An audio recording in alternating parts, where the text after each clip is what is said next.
சொஸ்த மனம் உடலுக்கு ஜீவன், பொறாமையோ எலும்புருக்கி. ஆண்டவர் நமக்கு கொடுத்திருக்கும் ஆசீர்வாதங்களில், நன்மைகளில் திருப்தி அடையாமல் மற்றவர்களுடன் நம்மை ஒப்பிட்டு பார்க்கும்போது பொறாமை உண்டாகுகிறது.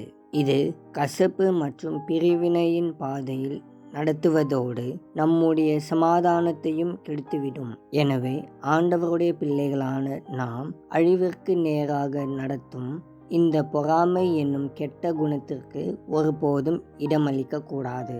மற்றவர்களின் வெற்றியை கொண்டாடவும் நம் வாழ்க்கைக்கான தனித்துவமான ஆண்டவருடைய திட்டத்தில் நம்பிக்கை வைக்கவும் நாம் அழைக்கப்பட்டிருக்கிறோம்.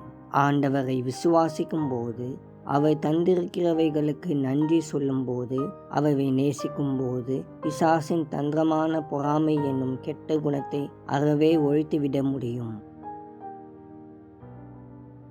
அன்பின் பரலோக பிதாவே, உம் குமாரனாகிய இயேசு கிறிஸ்துவின் நாமத்தில் உம் திரு சமூகத்திற்கு வருகிறோம்.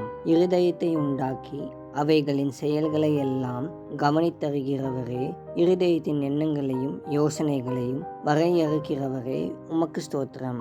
ஆண்டவரே, எங்கள் ஒவ்வொருவருக்கும் தனித்துவமான திட்டங்களையும் வேலைகளையும் நீர் வைத்திருப்பதற்காக உமக்கு ஸ்தோத்திரம்.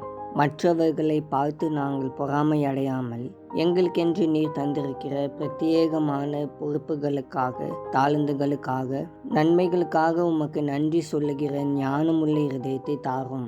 சுத்த இருதயத்தை எங்களில் சிருஷ்டியும், நிலைவரமான ஆவியை புதுப்பியும். ஆண்டவரே, மற்ற மக்களின் மகிழ்ச்சியை கொண்டாடவும் உம்முடைய நாமத்தை மகிமைப்படுத்தவும் கிருபை தாரும். உம்மை இன்னும் நேசிக்கவும், இன்னும் அதிகமாக உம்மை விசுவாசிக்கவும் உதவி செய்யும். இயேசுவின் மூலம் ஜெபிக்கிறோம் பிதாவே, ஆமேன்.